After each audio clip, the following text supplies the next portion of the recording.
Welcome, everybody, to episode 12 of the World Stone Keep podcast. We are back to our original form on this one.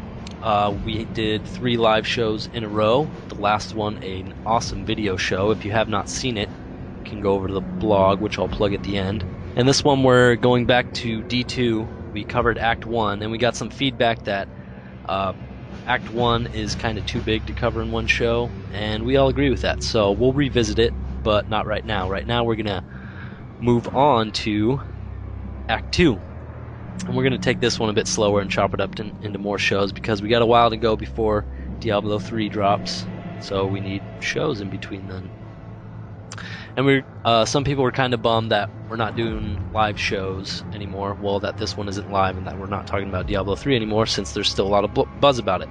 But, you know, it'll be hard to keep us away from talking about Diablo 3, so there'll probably be some stuff in here related to Diablo 3. As for the next live show, that will be our 15th show in 3 more shows, so look forward to that. If you haven't joined us, you can go ahead and find us on Facebook, and I'll plug that at the end as well, so you can find us and join us for the next live show if you want to.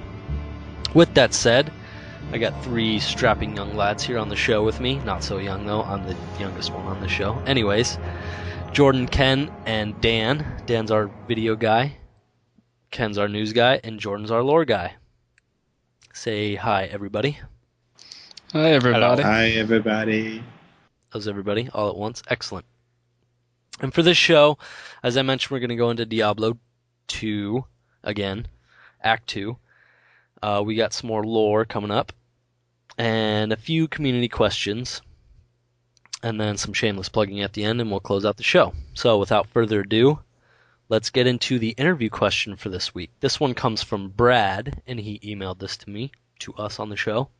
What other podcasts, if any, do you guys listen to? They don't necessarily have to be gaming podcasts. Any suggestions? Any warnings?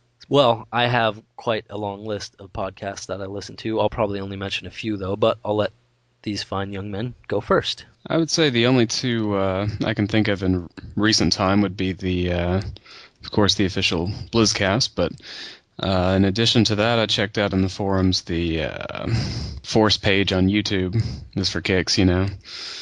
Got a nice little... What's the Force page? I'm trying to think of the name of it, but that's kind of his tagline is Force. Force strategy. Yeah, something like that. Yeah, it was nice for the fact that they had a old compilation video set up there where you had all the BlizzCon stuff in one place, that sort of thing. I'll have to check that out. All these podcasts I'll put links to in the show notes. So anyone else want to go next? Dan, what podcast do you listen I've got 3 podcasts that I listen to on a pretty regular basis. The first is for a game called Dwarf Fortress, which is just their monthly, bi-monthly sort of update and what's up and coming and what are they going to do. So that's Tarn Adams and a couple others doing that off of the Dwarf Fortress website, Bay 12 Games. The second would be Blue Please, which is Cynical Brit's WoW podcast that I listen to. And another is one called Electronic Periodic, which is completely not game-related. It's kind of ambient trance music every 2 weeks. Right on. So those are the main 3 for you? Yeah. Ken, what about you, Mr. Quiet? I don't actually regularly listen to podcasts, to be honest. I heard like the BlizzCast one, but that one's kind of pretty fail. Yeah, they're pretty infrequent with that BlizzCast one. Yeah, it's kind of upsetting. And then I did like listening to the Penny Arcade one. I don't even know if it's considered a podcast, but it's basically them playing Dungeons and Dragons. I listened to it because it was really amusing. They're pretty funny. Right on. But I haven't even listened to all of them, so... I guess I'll go then.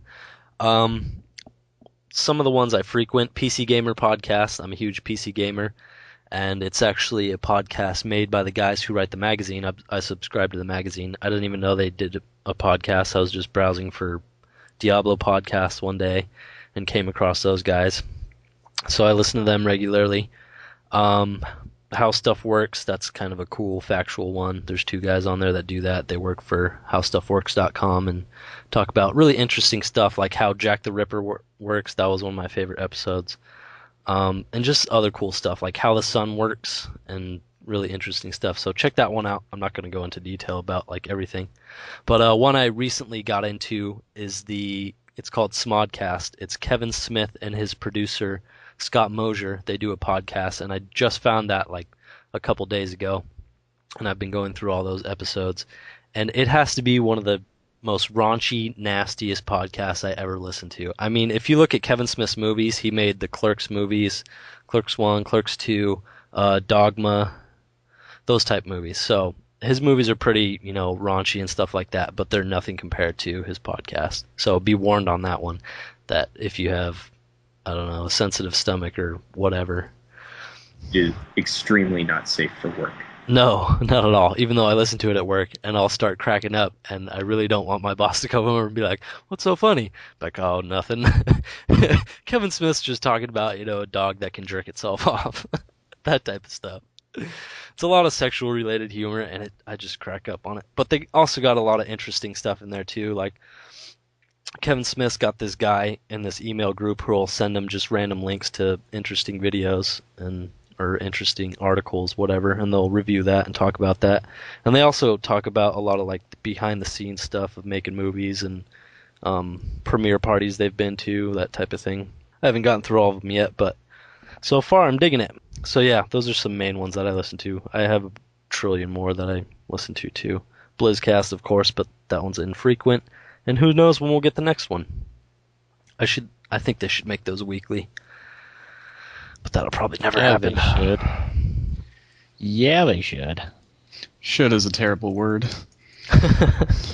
Why? Why do you say that?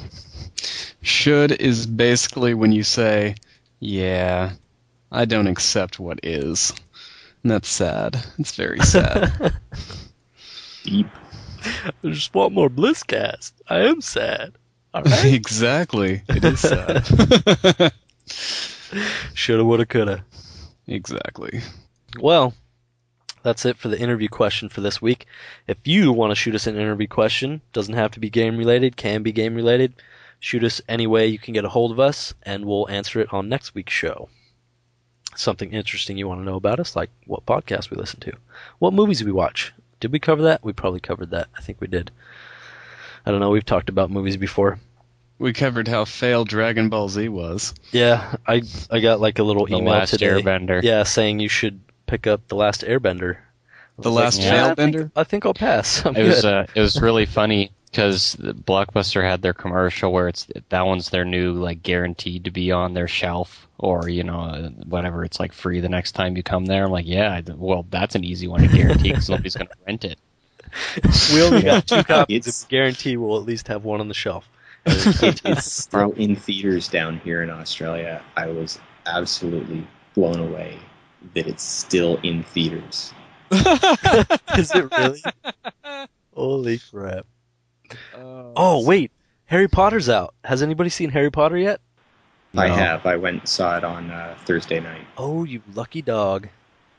And it was it was really good, actually. Yeah.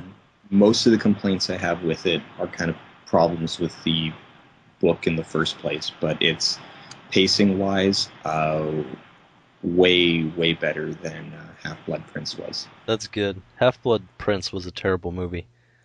There was like no dialogue, and it was pretty much like over before it started. It's like, what happened? Nothing happened in that movie. It was just like cut scene to another scene to another scene.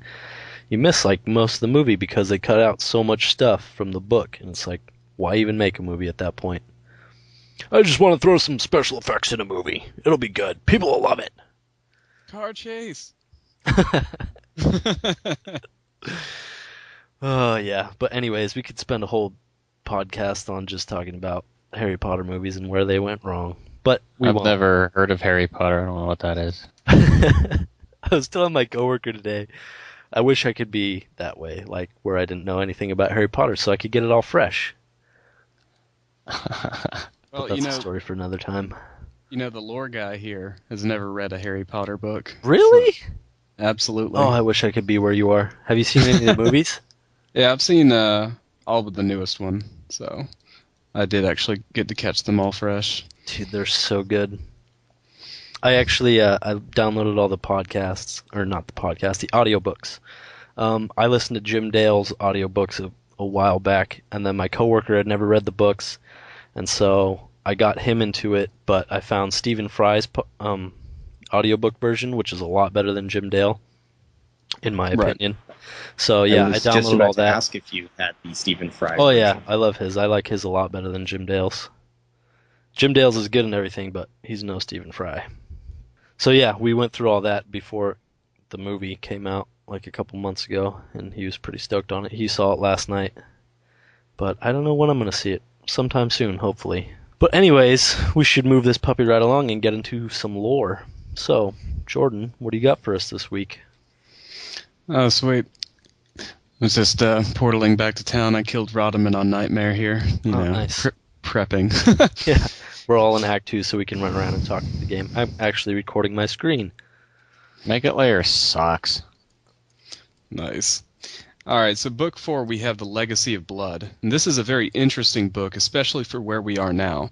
And the main reason why is because this book actually takes place during the Diablo 2 story. So you actually run into characters throughout the books. You run into bits of information that you wouldn't have known, all kinds of really fascinating tidbits.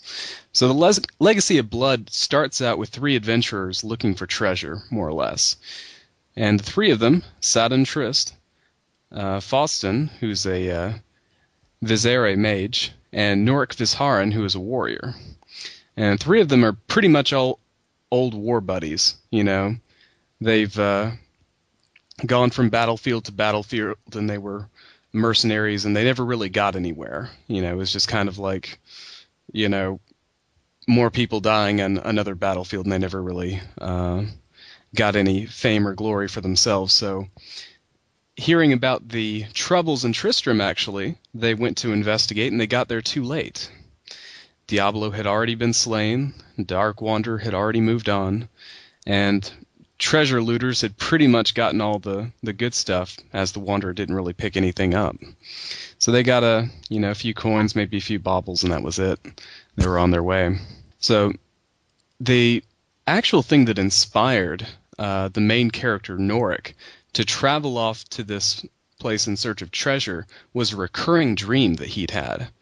Just, probably over 10 years, just couldn't get it out of his head. So he's like, you know what? We should go find this thing. And so they actually do manage to piece little bits together and find their way to it. Out in the jungle, you see this cave system, as it were. When they go to investigate, they don't really think much of it. They're sprung traps and not much going on. And the deeper they get, they see more bodies and more failed traps, and they're like, well, this is really terrible. This definitely does not seem to be panning out. What are we doing here? It's like, well, Norik, maybe there's something down there. You never know. Maybe they just missed something. They couldn't carry it all off. Who knows? We'll just check it out. And they get to this main chamber, and there's just mountains of gold. I mean, literally, you could just stand on it. Wow. They're gems, just the payload of the century. Yes, please. Exactly. And I'll have one. I'll take Saturn two. Saturn, of course, is just like, yeah, this is mine. This just, really, really going bonkers over it. Naturally. And you see this this dais. There's basically like a throne sitting up on the far end of the room. You have sitting on it a suit of red armor, blood red. None other than the Bartuk? warlord. Exactly. Oh. Bartuk's armor. Nice. Missing only one piece. The blade? What? No. What's the missing? Bartuk's armor actually didn't have a blade. Oh. The missing piece was a helmet. Well, that's an important piece. Oh, yeah. Yeah, absolutely. It's actually, in the original story, the Warlord of Blood had a brother. Anyone know who that was? You've told us this. Hang on now. Let me go listen to episode 4. I'll get back to you. Real quick, real quick. It's a short show. BRB. BRB. Fast forward. No, Horizon. Right, Oh, right. Well, that's right. Yeah, I knew that. I was just playing coy.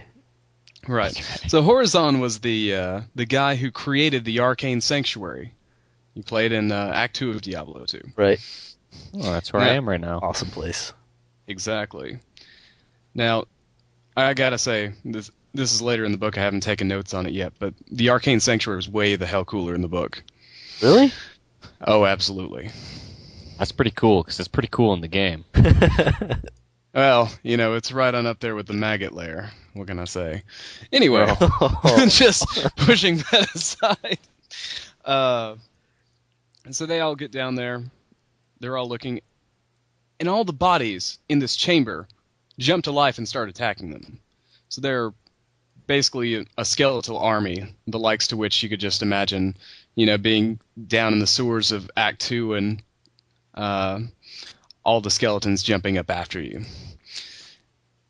And to top it off, Saturn and Nort can't really fight them. They can fend them off. They got swords, but they can't really, kill them. It's like, stab! Oh, that's right, they don't have organs. So the only one that's really making any headway is their mage friend, Faustin. Faustin finds out that every spell he casts, he can't cast it twice for whatever reason. It's some kind of enchantment within the room. That's weird. So, he blows off his first couple, killing a few skeletons, and he's like, yeah, these are going to take some time. I hope you guys can buy it for me. And in these desperate moments, Norik is actually backed up onto the dais, and he looks down, and his hand has one of Bartuk's gauntlets on it. Ooh. How did that get there? Exactly. There's no friggin' idea how it got there. But Faustin just gets this strange look in his eye like, shit just hit the fan. This is not good. You need to take that off right now, very quickly. He's like, I can't. He's like, what are you talking about? Just doesn't really have any time to react. And he's looking over, he's like, okay, Saturn, you got to do this, man. You got to chop his hand off very quickly if this doesn't resolve itself. And the next thing Norik notices, everything blacks out, and all he can hear are their screams. Oh. And that's pretty much where that chapter ends. Oh, rude. Exactly. Now, the story, of course, jumps around a bit, as pretty much all of the Diablo books do. I would say with the exception of maybe one or two. Just to keep it very interesting, you have multiple aspects of the story going on at the same time. So the story actually subdivides between three groups. You have Norik. You also have these two people that are pretty much main characters out in the desert of Aranok, I believe. And it's actually a military commander who, through a strange twist of fate, had an obsession with the Warlord of Blood. And what he does at some point before the story actually begins is, he finds a traveling merchant peddling wares, and he sees a helmet that's the likeness of the Warlord of Blood. So he's like, well, I'll purchase it. Might as well. What the hell? Mm-hmm. When he does, he realizes it's the real deal. Oh, shit. Does it say what happens if you unite like all the pieces of his armor set? Well, that's the really fascinating thing. Going throughout the story, you don't really know exactly what would happen. But there are two things that become very evident.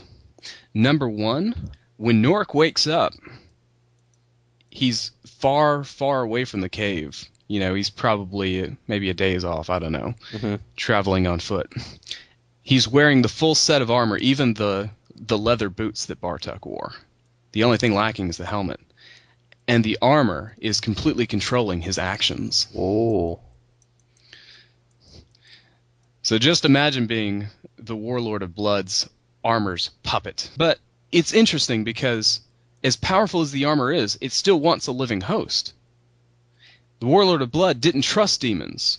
He was a master of demons, and he, in point of fact, served the burning hells, but even demons were rather afraid of him by the end of it. Huh. Even the upper echelons of hell were thinking, this guy is very useful, but I don't know what to make of him. He could be a threat. So now, it needing a living host, does that mean that, well, it obviously means undead wouldn't be able to wear it to any effect, but does that also mean that it was useless to demons? yes, that's exactly right. And there is actually a demon in hot pursuit of the armor throughout the story. Been waiting over 100 years, a servant of none other than Belial, if I'm not mistaken, by the name of Zazax. Pretty much a giant mantis type demon. So this was kind of like a security measure to make sure that, his underlings were, I don't know, maybe less tempted to try and knock the boss off and take his stuff. That's true. And what's also interesting is that even though the Warlord of Blood was known as this fantastic warrior in some respects, he actually wasn't a warrior. He was a mage. He created the armor through magic. Both he and Horizon were both mages. Interesting. Does it say whatever happened to him? Oh, absolutely. The Warlord of Blood basically created a campaign. He was pretty much the Genghis Khan. He conquered a lot of Sanctuary. I think I got one of those Pokemon. There you go. So, in his conquest, there's this huge city that he wants to take, and he ends up failing because he's fighting against the other Vizere clans, and amongst them his brother Horizon.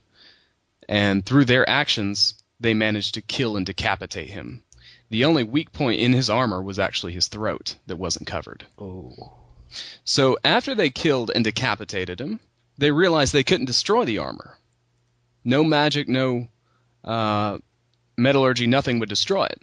Must be goblin made. There you go. Must be etheric right there. Here. Mithril, hardest dragon scales. Life is a feather. So in that respect, the Vizere and actually the Necromancers, the followers of Rothma, decide the best thing to do is to bury it, and to bury it in two separate places. So on the one hand, you have the crypt that Norik finds, and the armor is sealed away in there. And on the other, somehow or another, the helmet is drifting about with this traveling merchant until it finds the military captain, or General Augustus Mablin. Now, there are a lot of really intriguing details, not only about the armor, but Horizon himself, because at that time, a lot of the Vizere mage clans were actually experimenting with demons. In fact, Horizon was also a master of demons. But at some point, they realized that there was no way to use it for good. In fact, Horizon and some of the other mages summoned up demons to fight against Bartek and his army, and they turned on them. In other words, they just joined the fold with Bartek. Huh. So it was a heavy blow, and they realized right then and there that there was no effective way to use it. And the only way that you could use it would be the way that Bartek did, which was, in essence, serving the burning legions. Right. Now, as the story progresses, there's a third character that pops up into the main fold, and it's actually a young necromancer by the name of Kara. Her given name was Night Shadow. And what's interesting about this time period, they make it very explicit because the Dark Wanderer and all these crazy things are happening around Sanctuary. Pretty much all of the necromancers are scurrying all over the planet, trying to do damage control and restore the balance. Right. So most of the really experienced necromancers are off doing other tasks. And as crazy powerful as Bartek's armor is and the legend behind it, it's left to more or less an inexperienced necromancer, because everyone else is off doing other things. Huh. But the followers of Rotherman are always taught to be self-sufficient, regardless of the situation. Right. So she takes on the task, and she enters the tomb, tries to figure out what happens, and you see this eerie blue glow, just inexplicable. And this happens in the midst of her summoning up the dead bodies of... well, actually, she was doing a partial summoning on the slain Viserai, Faustin. And so she gets distracted. She has to make sure that there's no trap being sprung or anything. She goes out to check it out, and there's nothing. She goes back, and both the bodies are gone, along with her dagger. And by this point, that's pretty much disastrous for a necromancer. One of the core things that they are tied to is their dagger. Oh. It didn't really play into the games themselves, but most necromancers were completely dependent on their dagger. Because maybe next time not leave it lying around, huh? Yeah, I tell you. Needless to say, she was pretty surprised. According to her training, there was no way that Faustin would have been able to do what he did. But there are obviously other elements going into the story that you don't find out until later. Right. Now, with the dagger being stolen and her soul being bound to it, not a good position to be in. So she just has to more or less do the best she can without it and try and figure out what's going on and track down the armor, even without it. Now, Augustus Melvin, the general who has the helmet, becomes even more obsessed with the armor after obtaining it, because people who come into contact with it, more specifically that can actually use it, and I'll explain what that means on another one, the more that he wears the helmet, the more information he gets as though he were living in Bartuk's life. And later on in the story, he actually believes that he is Bartuk periodically. It starts to completely overtake his personality. Damn. And in order to track it down, he, along with his military force, uses the skills of a witch by the name of Galliona. And Galliona has a partner in the story, that being the demon Zazax. They have kind of a shaky pact between the two of them. Zazax taught her quite a few tricks over the years. And in exchange, Zazax was able to move more freely in the world. And so it's kind of a mutual benefit, even though neither one of them really trust each other. And their goals were the same. They wanted to not only gain power from the armor, but ultimately control the power that Bartuk had. Right. So you have all these different people all after the armor for different reasons. Norik is pretty much slave to it, and he doesn't want to be. Malvolin, Galliona, and Zazax are all trying to track it down because they think it'll make them more powerful. And Kara's trying to hunt it down so that she can restore the balance.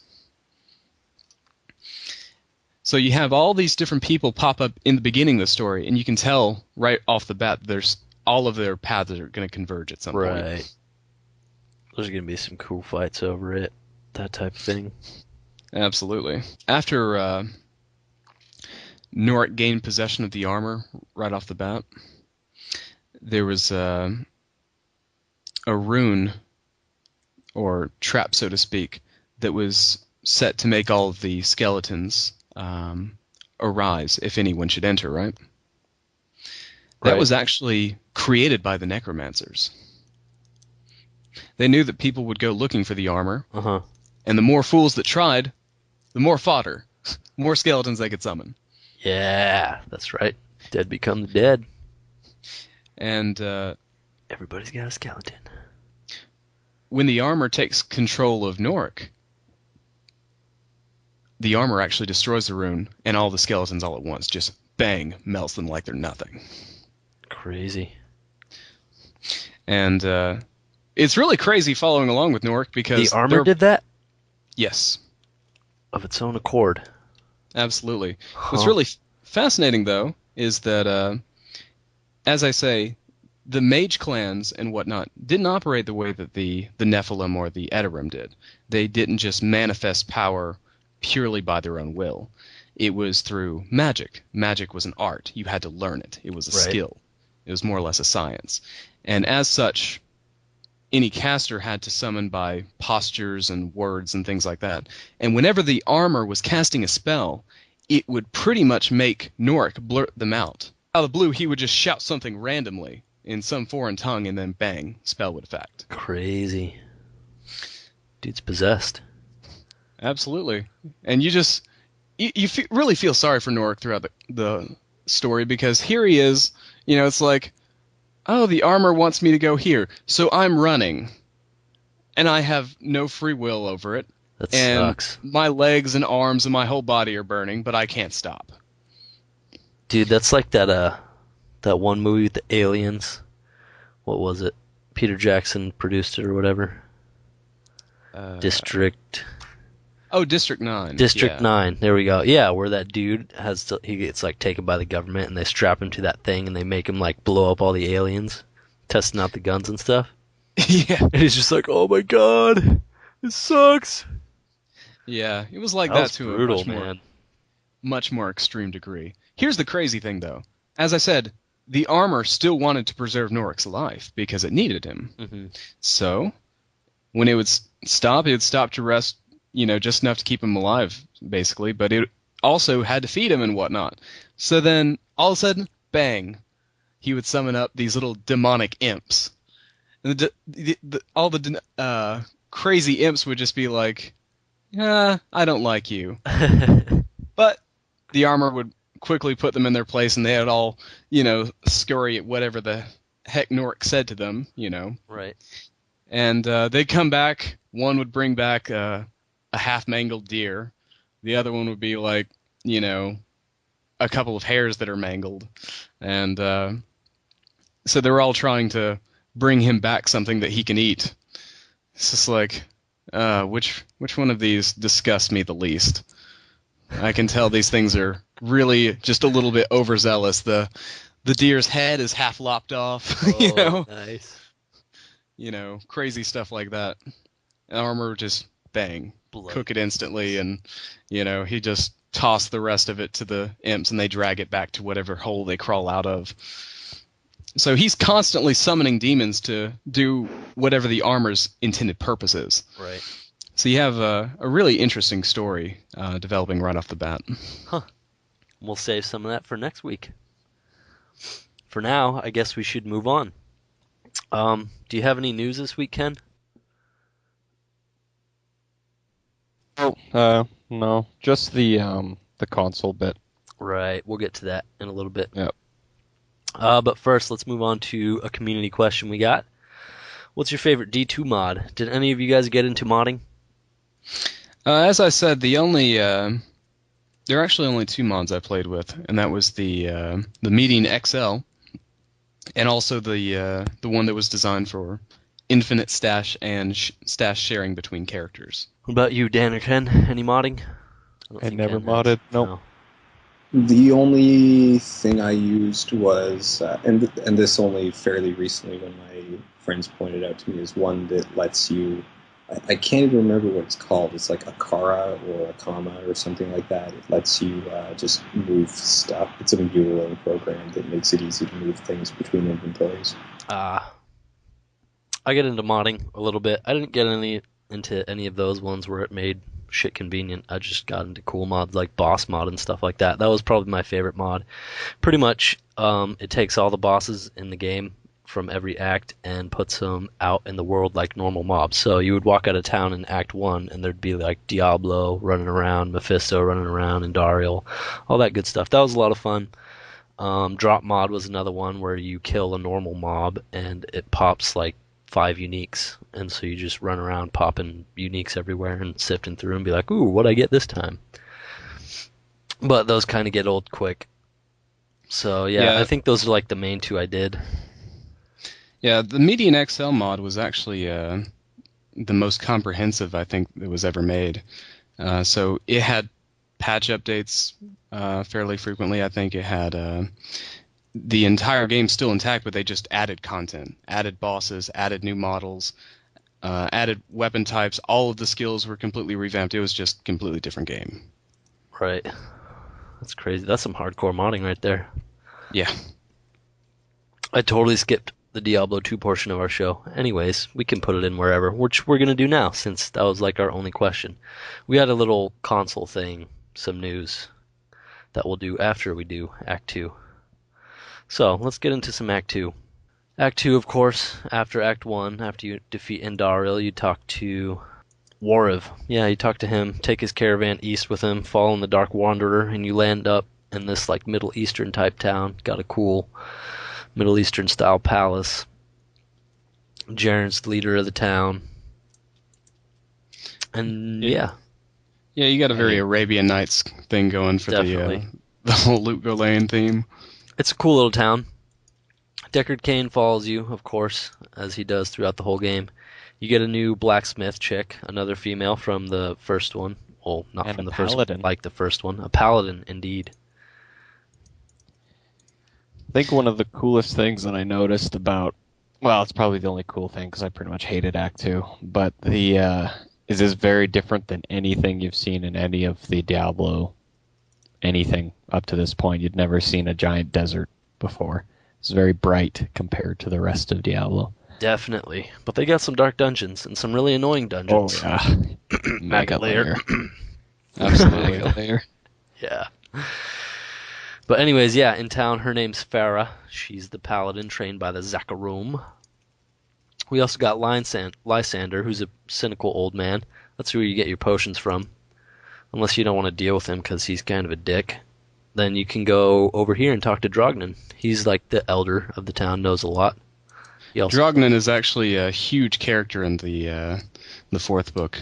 Oh, cool. Absolutely. He's a cool guy. I always liked Drognan. He's got a good voice actor. I'll see if I can find some Drognan bits to throw in there. Yeah, you might not like him as much in the book. Aww. I bought nice magical items from him. Don't speak ill of him. Well, you just hear it from Norik's point of view. We'll see what you think of old Drognan. The town mercenary captain is a dude named Grease, or Grise. I'm gonna go with Grease because it sounds cooler. But anyways, you can get your mercenaries from him. I noticed like every town has like a mercenary theme. Act 1, it's rogues. Act 2, it's kind of paladins, because if you buy like the higher level dudes, offensive, defensive, combat, they get the auras around them, which give you a good little bonus. And then Act 3, you got the like sorceress type dudes, which can cast fire balls, frozen balls, that type of thing. Were there any mercenaries in Act 4? No, I don't think so. You could absolutely not. Yeah, there's just Tyrael. He'll resurrect one of the ones from the other acts. And then, of course, Act 5, you get the barbarians. I know. You're sad you could not summon up angels as mercenaries. Dude, that would have been so awesome. Oh, too bad. Tyrael, come and fight with me. That'd be sweet. Be easy mode. Yeah. It'd be nice to see him rip Azul in half, just raw, with his awesome wings, just bleh. Well, anyways. Yeah, I'd like to see that. Dare to dream. I know, right? Blizzard, get on that. Cinematic, let's do it. I would say the interesting thing about Luke Ghislaine as far as the lore is concerned is that Luke Ghislaine is pretty much Russia in real life. Everybody who tries to conquer Russia fails.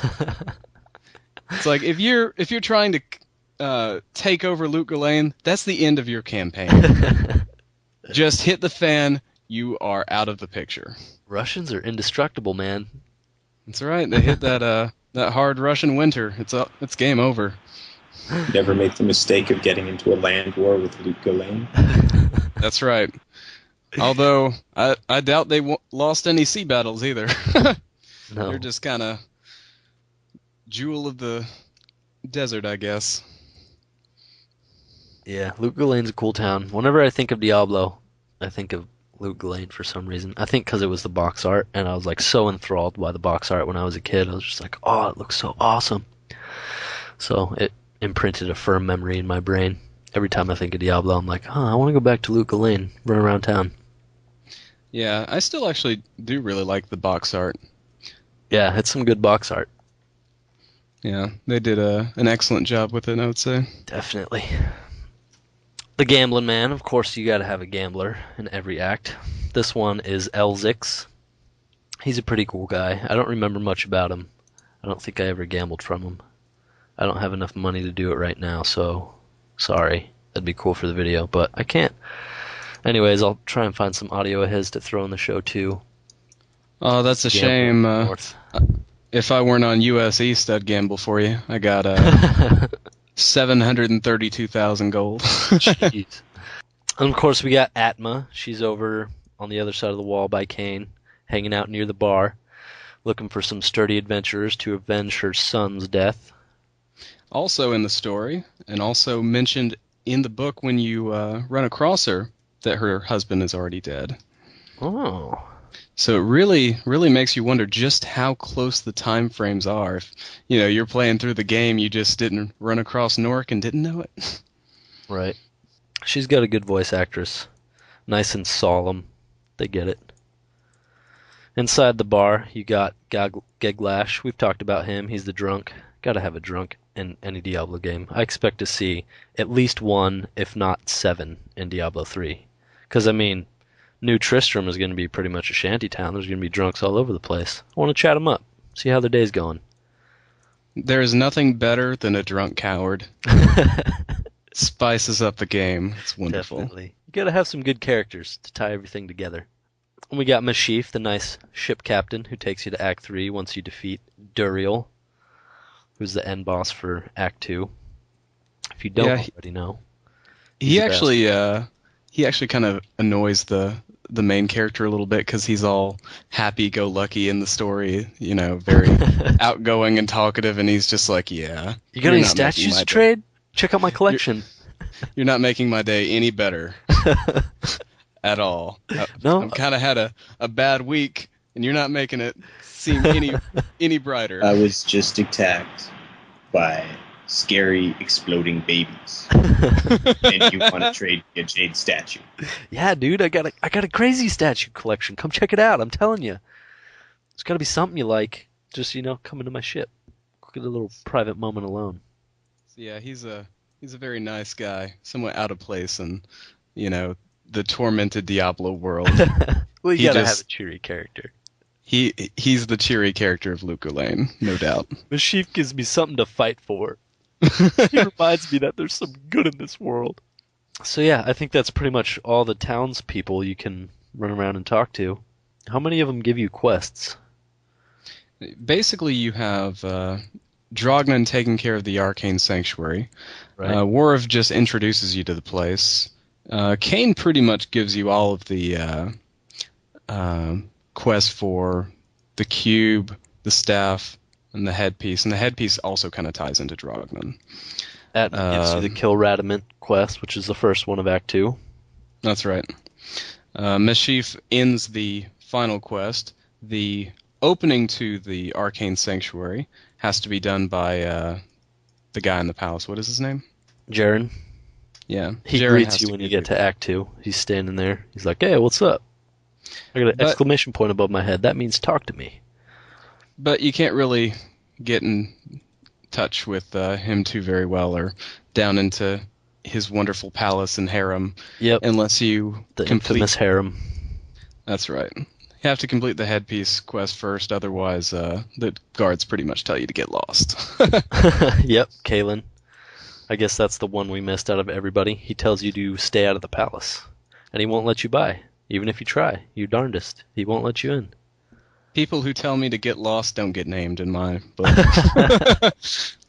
And then once you complete the quest line, he's like, all right, I guess you can come into the palace. Stay away from my wife. And the nameless mall cop. Yeah. Stay out of trouble. Trying to inflict some more power on you. Trying to hold on to that last little power that he has left. It's like, hey, all your friends got killed, and there's a mercenary guy who's in charge of the town now. So what exact? Oh, that's right, you're a mall cop. Sorry. I got pepper spray. Do you have a gun? No, I got pepper spray. What about a taser? No, pepper spray. All right, dude. Right. Jaren I'm was gonna go always by now.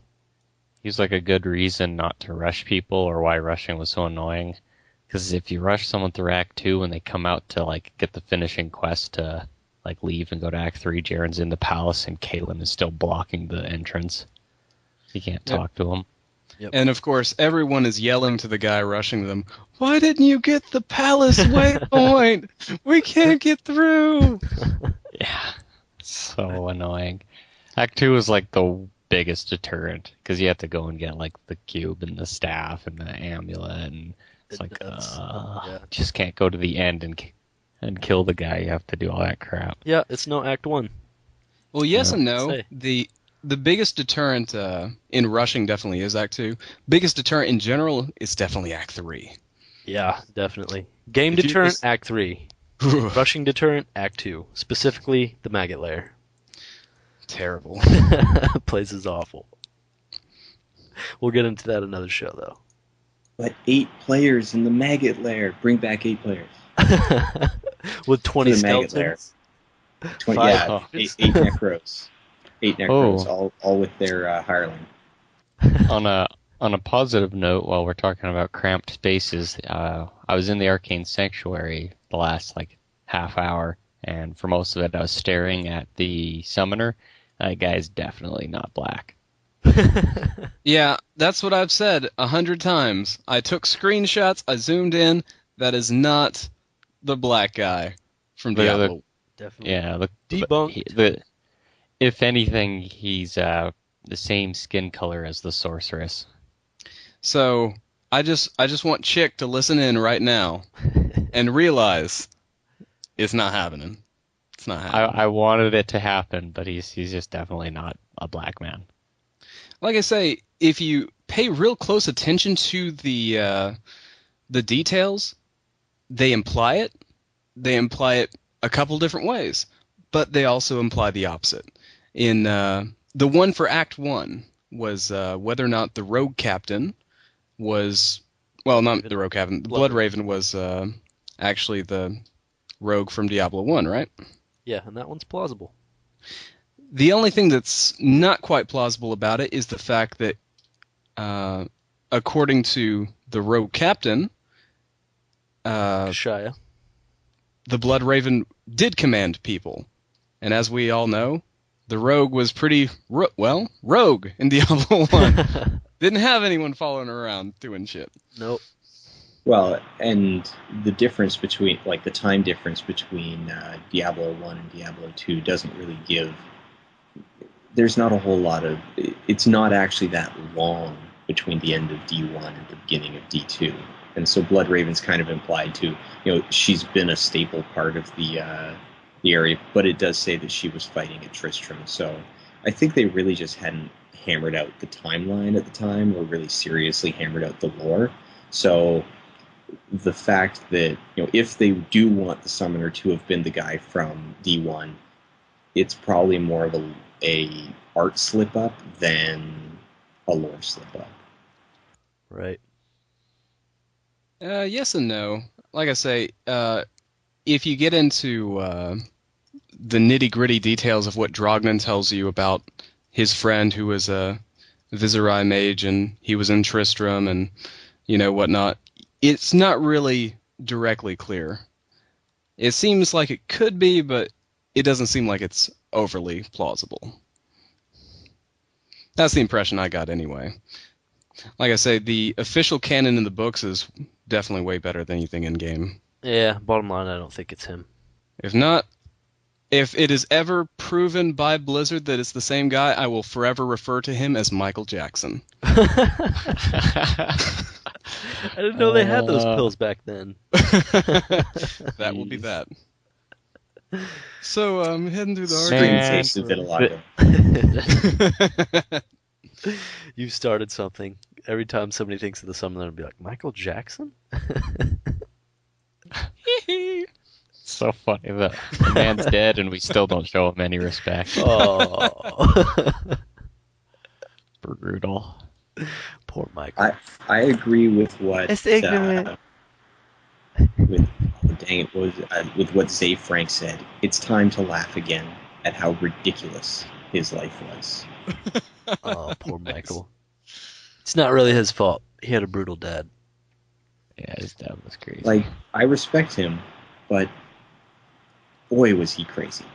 Yeah, definitely. Product of his environment and upbringing. Anyways, before we get too down on Mike, let's move on. I think we're pretty much done with Act 2 for this week. Introduced all the townspeople. Next time we'll get into some areas, maybe some monsters, maybe some bosses. I don't know. Questline, we'll see. We'll surprise you. Probably the worst boss in the game, yeah. Definitely. Definitely the worst boss in the game. Worst boss in the worst boss area.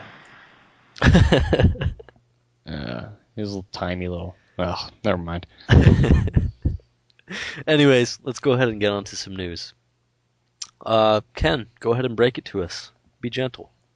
Be gentle.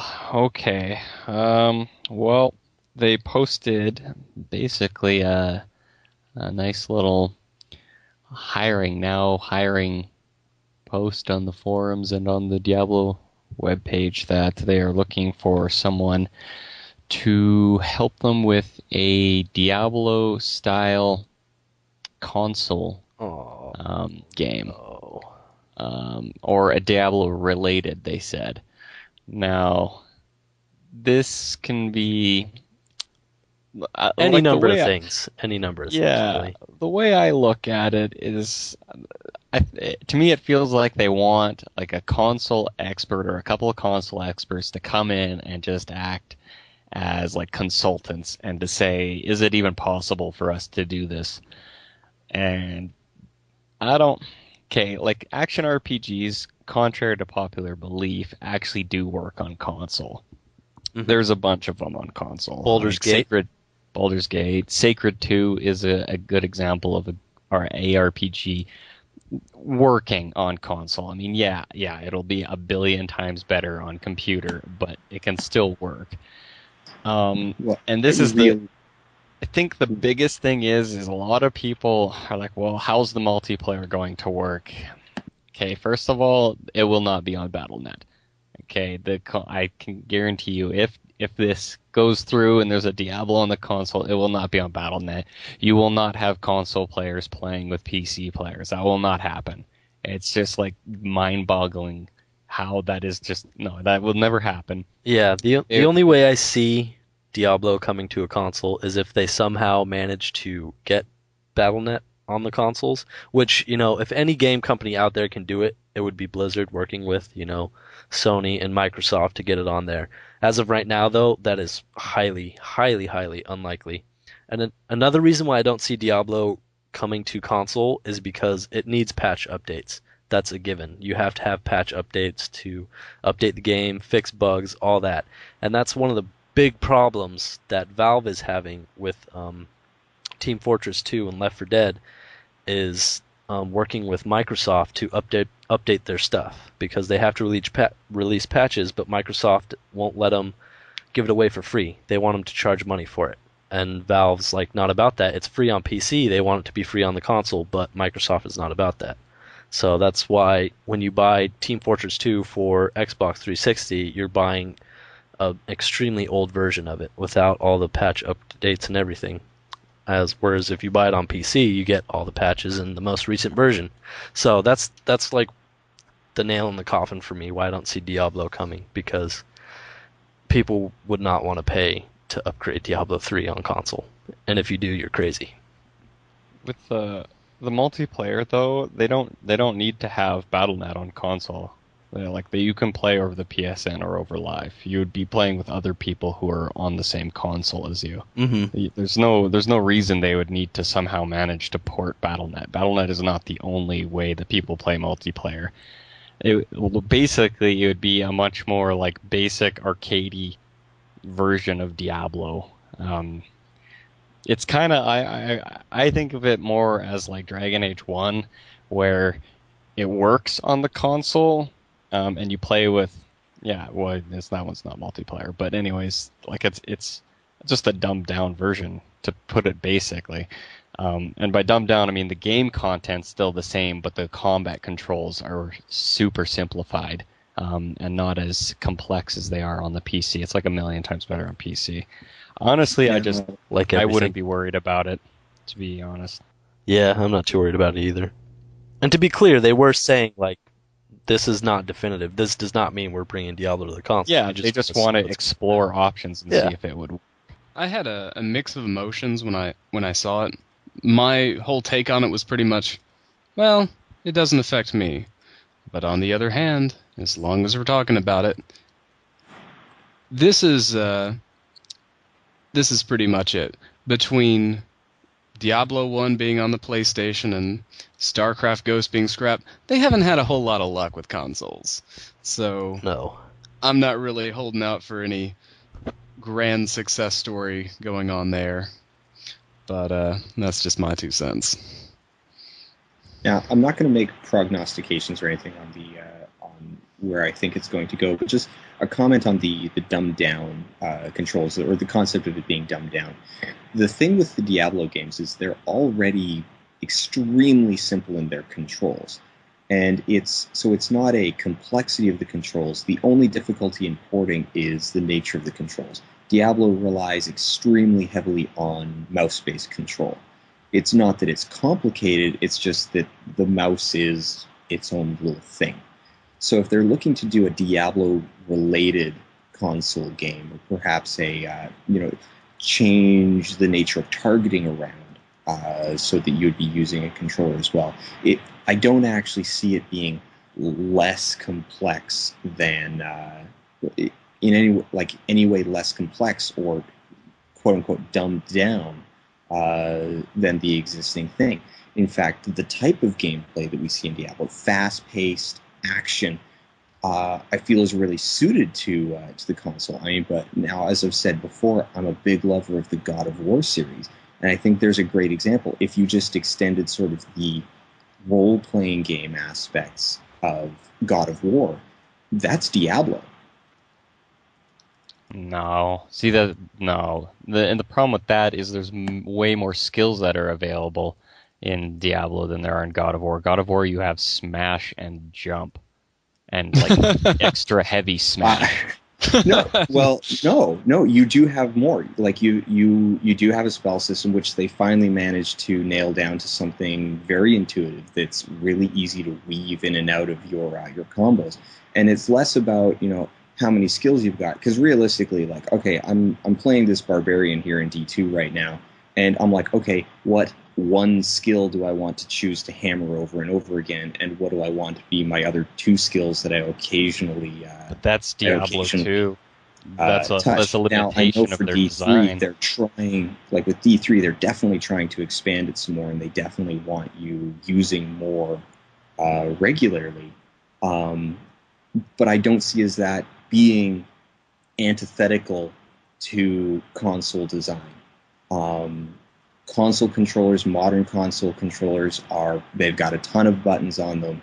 If you start looking into things like combo building, so like the Monk's gameplay of one thing and then another. So it's not just button smashing, but it's as you hit different buttons, you create and combine different abilities. And if you think like, okay, well, what if we took that monk paradigm and applied it to a wizard, so that charged bolt combined with this, combined with electrocute, suddenly becomes chain lightning, or so on and so forth. I think there's a lot of promise in here that the Diablo IP could create something really, really neat and really worthwhile on its own merits on the consoles. I still stand by my feeling that it has to be dumbed down. You take something like Meteor. How are you going to handle Meteor or Hydra? You'd have it something like Sacred, you cast your spells based on what direction you're facing. Or you go with something like the original Final Fantasy Crystal Chronicles, you had a targeting circle, right?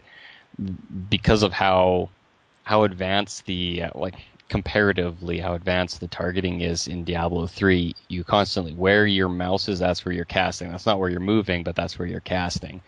And so you could cast spells behind you, you could cast spells all over the place. You can't really do that on the console without sacrificing something. So like with Final Fantasy Crystal Chronicles, if you wanted to cast a spell, the targeting circle would pop up, but you wouldn't be able to move while you're targeting it, and having it so that you could move around, because obviously you're going to be moving around with the analog.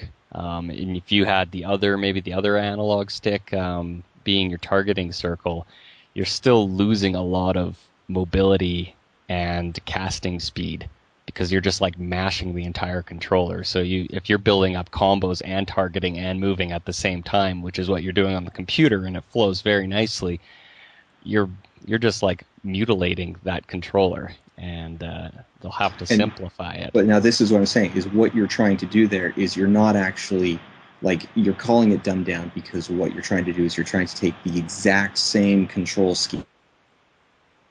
The reason it would be dumbed down, and that's why games end up having really, really terrible ports, is because they try and recreate the exact same things. A mouse is not inherently better than a console controller, and a console controller is not inherently better than a mouse. They do such vastly different things well and poorly that I think creating a war against them is a false conflict. But if you create a game is that easily caters better to as an ARPG mechanism. It all depends on the game, because I bought Devil May Cry 4, which was made for the console. All the previous Devil May Cries were console games, and I bought it for the computer.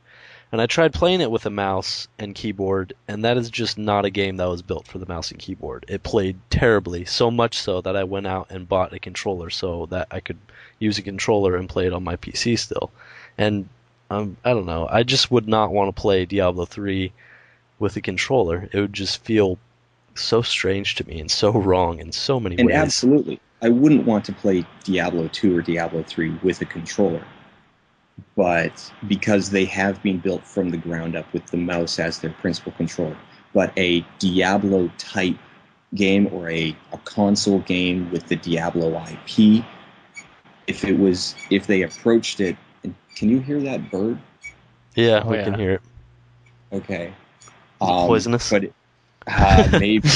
I'm pretty sure everything here is. But so going back, if they approached it with that Blizzard zeal of, okay, let's make this as tuned an experience as possible, then I think we would get a really strong contender. Though, as has been brought up, they haven't had a ton of success in the console market to date, and I think they're really just feeling out. They are trying to find a couple console experts who are willing to come in and say, okay, what would we need to do in order to really make it fly? I think it's an interesting and tantalizing sort of look at what might be in the future, but whether or not we'll see it ever materialize, who knows? Well, it's like I said. I mean, you take Sacred 2. That is a Diablo clone. Sacred 1 was on computer, and it was just like straight up Diablo clone. Yeah, it's a pretty fun game. And it still works on console, but the way that the combat works is so very different than having the mouse. Like, for example, like if you even, with the two ideas that have been used in the games that I've played, if you have the targeting circle, you're literally dragging this circle across your screen. It's not very fast. Or with just having things cast in front of you, okay, so now your Hydra, your Meteor just always casts 5 or 10 yards or whatever they decide in front of you, whatever direction you have. That is simplified system. And PvP would suck. But it's not simplified. I think it's false to say that that's simplified, because I just disagree with you. That's simplified taking, from what it was. It's that's not just what it is. What it's doing is it's taking one type of skill and turning it into another type of skill that you dislike. There is nothing that is easier about getting something where you want when it targets a fixed location away from you than when you can click absolutely anywhere you want. In fact, it's easier and thus more simple when you just have to hit it, when you just have to click your mouse and it goes to that spot on the screen. It's harder and thus more complicated to be good at PvP, to be good at the game, when you need to position your Hydra using that kind of a fixed relationship. To call that dumbed down is just to say, well, I don't like it. No, because it's more difficult because it's less complex. Having things more simple doesn't make it easier. like because it only casts 5 yards in front of you or whatever, that makes it harder because you can't put it anywhere you want. It's more of a complex system. You can have a lot more strategy involved in like being able to say, I'm behind this pillar now. I don't need to worry about it on the console because the guy's 10 yards away from me. But if this guy has a mouse, he can just click on me. Yeah. No, I don't think we're going to see eye to eye on this one. Probably not. Well, and like I said, I mean, I liked Sacred too. So saying that I'm calling it more simple because I don't like it is just not true. Putting words in my mouth. But I just like, end of the day, I love God of War type games. If I could have I love the pace of them. I love Assassin's Creed. And if I could have something like that with Diablo, I would buy it. I'd be there launch day. Yeah, I think you're in the minority there, though. I mean, I love the God of War series. It's one of my favorite series. And Devil May Cry 2 series is new word to add to the dictionary. Everybody, put it in there. But anyways, yeah, I love those games, and I think they work great on console. But yeah, I don't want my Diablo on console. I prefer where it belongs on the PC. And those games are great. Like I said, God of War is an excellent franchise. To me, I just kind of look at it as like if it did come out on console, obviously I wouldn't go for it. But like it's a nice alternative to those who can't afford a computer. That's true. To play or get a sample, get a taste of what Diablo's like on the console. Like at the end, like Jordan was saying, it really doesn't affect me at all. Yeah, that's kind of the thing. Is it worth the effort to go through all the manpower it would take to port it over to a console just for, a couple hundred sales? Well, it'd probably be in the thousands on console, but I don't really know exact numbers. But I'm saying it would just fall into like a Team Fortress 2 or a Left 4 Dead console type thing where it doesn't really sell very well on the console because it was made for PC. Just like Devil May Cry, that was made for console, sold very well on the console, not so much on the PC. That updating is actually like a huge deal, though. It is. Blizzard does update a lot. That's why I'm thinking they would want to get their StarCraft, their Battle.net 2 platform on there somehow, so that they have a coherent system with all their games that they can release. That was kind of my thought as well. That would be great, their biggest barrier. I don't like PlayStation, like Sony and Microsoft would never go for that. Yeah, like I said, if there was one company that could do it, it would be Blizzard, but it's still highly unlikely. No, I don't think they could, just because even EA still, like, Blizzard makes a lot. Don't get me wrong, but EA makes more, and even they have this constant war with Microsoft and Sony as far as as far as the launch platform is concerned. And so I just don't see Battle.net integration partly even being necessary, but I don't see it happening. Like I could just imagine it, like Activision and Blizzard go into like Microsoft and propose getting Battle.net 2 on it, and they just laugh and laugh and laugh. It's like, wait, you want to replace Xbox Live with Battle.net 2 for your one game? See, it wouldn't be something like that. Like I said, if there was a company that could do it, it would be Blizzard. I still think it's highly unlikely, near impossible. Valve still got Steam on the platforms, but it was a very limited version. I think it was only like Steam Cloud that they were able to get on there.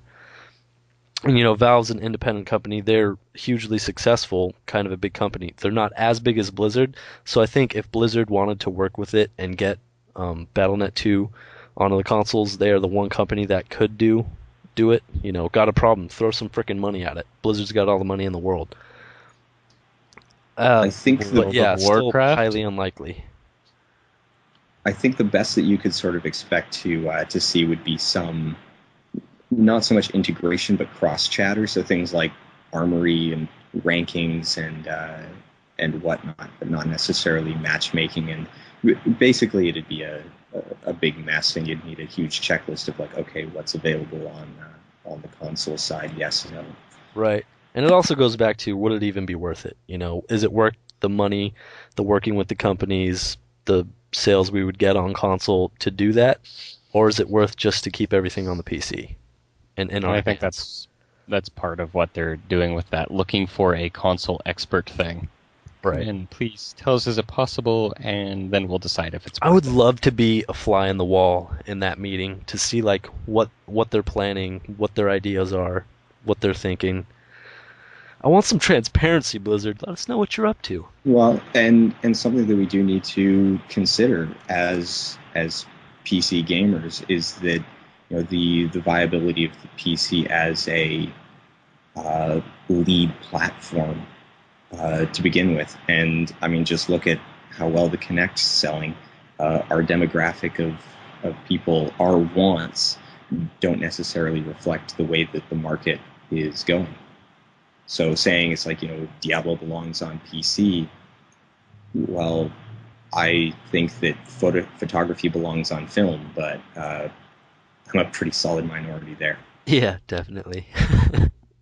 Considering my friggin' job that I do is all about digital photography and editing pictures online, definitely in the minority there. It's a shame. Everything's a lost Film art development, these days. yeah, film development studios have pretty much gone out of business and switched over to digital. That's actually what my boss did, the owner of the company I work for. He actually started in film and then everything transitioned over to digital. Yeah, did But anyways, anyone else just have a flashback of what happened at Blockbuster? Oh, how I hate Blockbuster. They just don't get it. I love Netflix. Jordan, you're right. Everything is a lost art. And 10 years from now, we're going to be looking back at, the lost art that was using your hands on a controller to control games. And then 20 years after that, it'll be, wow, you actually have to wave? We just use brain waves now. Like, Yep. How dumbed down does it have to get? They're actually Darn kids. developing that technology. They actually have like a limited version of it where you wear like this contraption on your head and you can actually do stuff with it, like have a character rebuild a bridge and that type of thing. Learned this from PC Gamer podcast that I listen to. They test out all the new technology and stuff, and so they're working on it.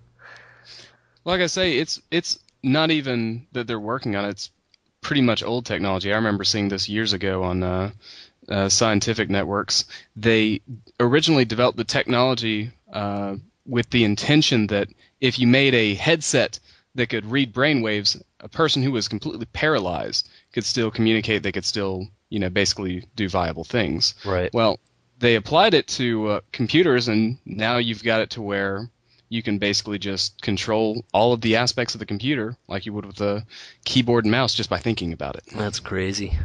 Oh man, I'm a psychology major and just trying to think about like what brain waves that technology is reading is giving me a headache. Because like every part about every part of the brain that has been like defined has so many different tasks as to what it does. It's like the amygdala is the emotional center, but it does like a huge list of other things as well. So it's like moving the mouse to hit the start button. Like, what is it even reading there? It's blowing my mind. Nice. Yeah, there are all kinds of innovations that will take an unimaginable amount of time just to hit the mainstream. That just like that reminds me of still like voice activated stuff, like your cell phone. It's like call Frank. It's like calling China. No, you stupid thing. I could see that like trying to play like some RTS with your brain, and it's like click on command center, and it just like clicks on the gateway or something, starts building a zealot. They did actually have a game that you can control with your voice. It's like a character that talks to you and you talk back, give her commands, and she'll like run around the game. I forget what game it's called, but if someone gets back to us in our audience that's played it or knows what game I'm talking about, just shoot it at me and I'll mention it in next week's show. But yeah, it's crazy to think where technology is going with video games.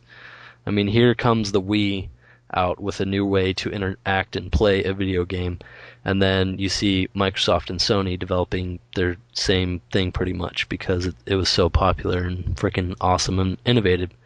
So it'll be interesting to see where stuff goes in the future. I have no idea.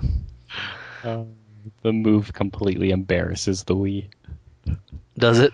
It's well, it's a 4-year improvement on the idea and the technology. So right. I would hope it embarrasses it. Yeah.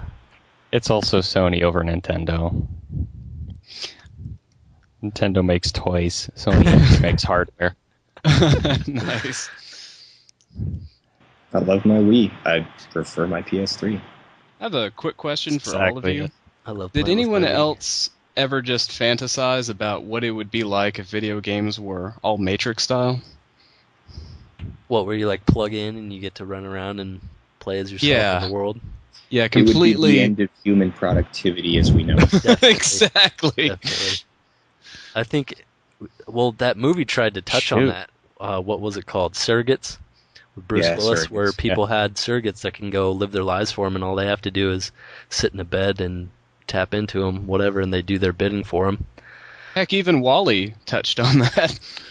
Yeah, I mean, it would just be a downward spiral of civilization. I mean, balls and gamer food would start being served in like IV bags. You'd have different factions popping up, like hippies that are like, "No, man, living's the way to go. They're trying to take over your minds. Don't do it." And then we're back to surrogates. Meat World Luddites. They would quickly be rounded up and executed. Well, we already have that. People who won't join Facebook, don't use email. Yeah. So yeah, I mean, there will always be that faction, and then there will be the heavy users on the other end who, the moment BlackBerry came out with their first thing, had bought one of the $1,200 devices, even though they had no one else to talk to. Nuts. Stupid Twitter. Sorry. Go on. Who was the first person to tweet? Yeah, social. It was me. Remind me to stab you in the face when I get a chance. It's not convenient right now, but later. Oh, you guys were talking about Twitter. I thought you actually meant like tweet, like tweet. That's kind of pissing me off. Like my buddy, he had tickets for the Harry Potter premiere last night at like 7:20, which it gets released at midnight. And he's like, "Yeah, I posted on Facebook and nobody responded." I was like, "Dude, I don't even go on Facebook anymore pretty much, unless it's like for the podcast or I came up with some witty comment that I want everybody to laugh at." I was like, "Why didn't you just call me or something, dude? You got a phone, you got my number. Come on." Oh, that's hilarious. Primitive phones. Posted it on Facebook. He's like, "I got like 2 responses." I was like, "Dude, just talk to me next time. Come on." Well, especially something that's like, hey, does anyone want to go anywhere? Yeah, I probably won't read that till tomorrow. Yeah. Good job. Oh, Facebook. Good old Facebook. Speaking of Facebook, we're on Facebook. If you're on Facebook, like us, become a fan of the show. Just browse the World Stone Keep. I update that semi-regularly. Every time we get a new show, I'll talk on there about future plans, whatever. You could any questions, comments, concerns, you can direct them there, or email us at theworldstonekeep@gmail.com. The blog, theworldstonekeep.wordpress.com. The video that I mentioned earlier, that is on blip.tv. Just search for The World Stone Keep. It's our first video show of hopefully many that we'll do. That's up on there. Got, at this point, 360 views on it. So, yeah, it's pretty popular. Pretty awesome. I dig that little video we got going on. I think that's all the plugging I have to do. Oh, except for iTunes. We're on iTunes. You can subscribe to us on iTunes. Leave us some feedback. We're up to 9 ratings. It'd be great to get some more. So if you would be so kind as to do that, go for it. And that's all the Hey, plugging I guys. have to do this week. I have a confession to make. What's up? Playing on Act 2 Nightmare, I've already gotten 3 uniques. 3 uniques? What are Yes. they? Are they normal uniques? Because then I won't be impressed. 2 of them are. The third one is actually exceptional. Oh. Moonfall Jagged Star. Mm. Yeah, That one. that's right. Has fire damage and chance to cast Meteor. Yeah, I remember using that on one of my characters, and it was pretty fun. Yeah, the other 2 are Gore Shovel and Ice Blink. I don't even recall those. Probably some useless ones. Ice Blink was actually one of the most well-known, I think, to some degree, because it was the only armor that actually froze targets. Ice Blink. I'll throw Yeah, a picture of it on the show notes. You can find the show notes at theworldstonekeep.wordpress.com. There'll be some good stuff for this show up on there. Included a picture of Ice Blink, which I don't remember. What kind of armor is it made out of? Split mail. Split mail. I remember using it because of that freezing. That was really handy as a sorceress. Real handy as an Amazon, an assassin, anything like that. Yeah, once you hit a nightmare and hell mode, it's completely worthless because they pretty much insta-thaw on you. You're just like, yeah, that doesn't do anything.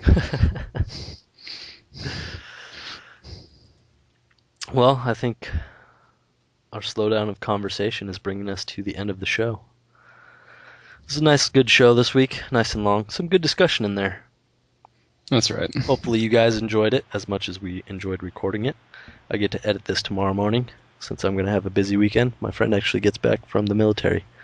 Oh yeah, I wanted to ask you guys, are any of you guys cigar smokers? Well-versed in cigars? Nope. No. Bummer. Nor I.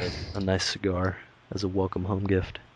TV has told me that Cubans are the...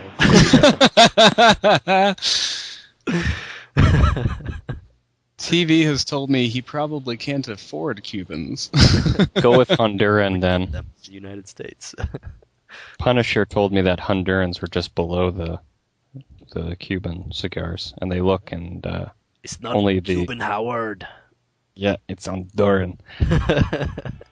They're So most people would never be able to tell the difference. I wouldn't even be able to tell the difference between a 10-cent cigar and a $250 cigar, honestly. Yeah, I hear tell they're not as bad for your health either as cigarettes. No, they're not, because you don't inhale them. You still can get the throat and mouth cancer. Yeah, well, Lung cancer. hey, can't win them all. But like any good vice, there's always a downside to it. Yep. Love those Oreos. Double stuff.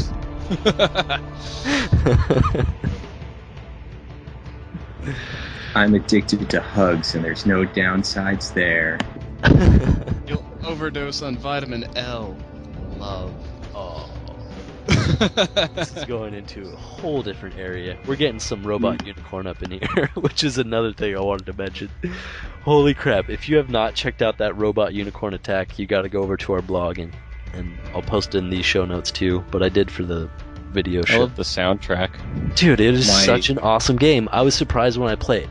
I showed it to my sister, and she's like, that's probably the gayest thing I've ever seen. And I was like, if by gay you mean awesome, then I totally agree. Fantastic. My current high score is about is I think 48,000. One of my former students had showed me a screenshot where she had over 80,000 points. Holy crap. I cried witchcraft. The version I actually linked on the blog is like a cheater version. You can actually resize your browser and it'll like stretch the map out so you can see farther ahead. So yeah, if you haven't done that, check it out. They also made a metal version for like the iPad and the iPhone. It's not Rainbow Unicorn, it's like Metal Unicorn Attack or something like that. It's just not the same though. Not the same. I'll post the link on that one too. It's just not the same. So yeah, we're gonna get off this train, wait till it comes to a complete stop, undo our seatbelts, and leave. So, hope you all enjoyed the show. We'll see you next time on The World's Don't Keep. Say goodbye, everybody. Goodbye. Loyal Good day. fans. Good day, good sir. We are out.